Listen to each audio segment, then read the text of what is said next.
deck, the two sat down to eat. Raj tossed his black tie over his shoulder.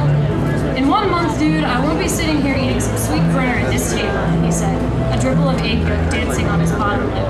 I won't be working as a no-name in some corporate job from 9 to 5. I won't be chillaxing in this little nook I've carved out here. He slurped his eggs and looked around at the undecorated kitchen, the two lonely bedrooms, the dank bathroom, as if he were seeing them for the first time. Ethan barked out a cough. Broken from his reverie, Raj reloaded his fork with stabbed eggs. I'll just be choking down airline food and breathing in the same recycled air as the 100 other germ machines, coughing and spitting all over the tray tables. Do you get to eat Indian food on flights to India? Ethan wondered in a different tone. Or do you just eat sandwiches and watch Bollywood movies for 1,000 hours? It's all sandwiches and Bollywood, dude, Raj quipped. And a hot towel or two if you're lucky, right? But seriously, I don't remember. It's been so long since I've been home. Home.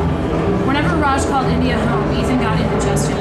He knew that if his definition of the word was the same as his friends, then home meant the region in which a person grew up and gained invaluable life experiences. Since Raj had driven down the coast of San Francisco at least twice in the past month, Ethan deduced that he wasn't referring to the painted lady his parents bought when they came to the United States in '83, 15 months before the guy was born. Ethan raised his fork in thought as Raj drummed his silverware in erratic beats across the table. It's just crazy, Raj. We've talked about going back, but I guess I assumed you'd stick around here, where you've dug in your roots, where you have a job, a house, friends, you know? He shrugged. Anyway, I'll miss you when you're gone, and not only because you pay half the rent, but I'm happy for you. The smile he passed to Raj beneath the dim kitchen light was small and bittersweet. I'll miss you. Raj clapped him on the shoulder. Don't worry, bud. I know it's short notice and everything, so I'll keep putting in my half the rent till you can find another roommate. My parents will help. I think they're just looking forward to going home too. But yeah, I'll miss you too, right? Raj asked. Ethan lost his smile and searched for it in the gooey egg liquid spread across his plate. Right, Raj, he thought. Right.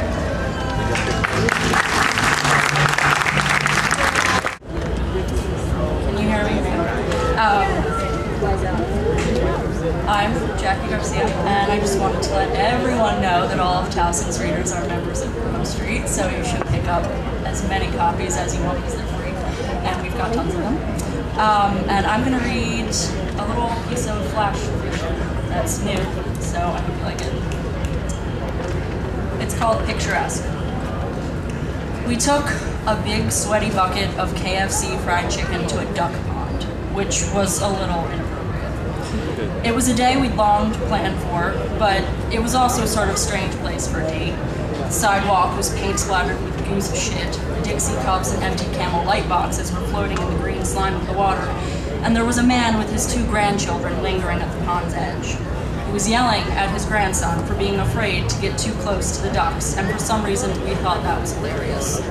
We imagined that kid's later life phobia of waterfowl, and we laughed behind our hands as the younger granddaughter wrinkled a fat toddler hand in our direction.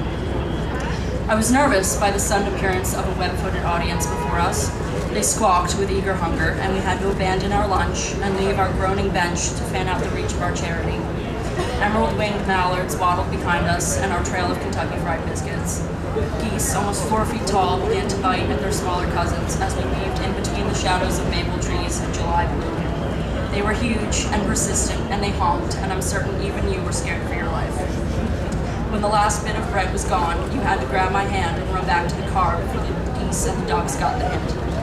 As we buckled ourselves in and you turned the key in the ignition, the sun was disappearing somewhere beyond the pond. It was much later than we'd anticipated. Well, that was fun, you sighed, and I gave a small, agreeable nod of my head. That night, even later, we got into a fight.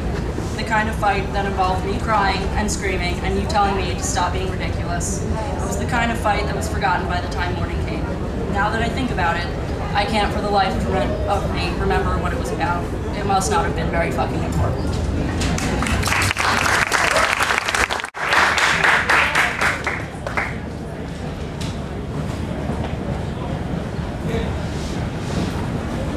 Check. Alright. Hi, I'm Caitlin, and I'm going to be reading 2 poems, and they both have really long titles. I don't know why.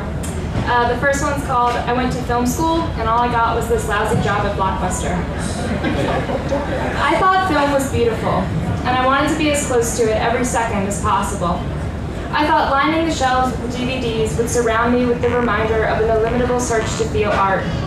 I didn't know it would slowly erode me, and that each day spent there would turn into each moment spent everywhere. I felt the resounding click of failure with every lock put in a case, every tap of the keys as I entered another customer's driver's license number. I stood immobile amidst the very thing that drove me, and I watched it unspool around me, being fed through a camera, a reel constantly moving inside a canister. After my first shift back, I walked to the parking lot. The wind blew silently through my ears and froze my insides and made me emptier. Ahead of me, a pile of white lay ruffled between the yellow vines. Someone dropped their scarf. It looked like a nice one, too. I bent over to pick it up and realized it wasn't a scarf, but a dead seagull missing its head. What drove him so far from the beach? I recoiled and ran to my car. Inside, I hesitated putting the keys in the ignition. Instead, I reclined my seat and lay there in the cold, decapitated, so to speak, a ruffled pile of feathers on the concrete.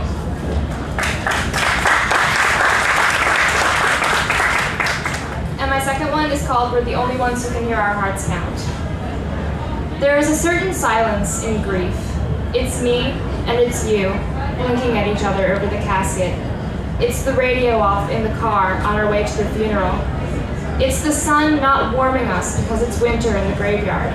And it's standing back just far enough so I can't hear the coffin creak as they lower you down. Thank you.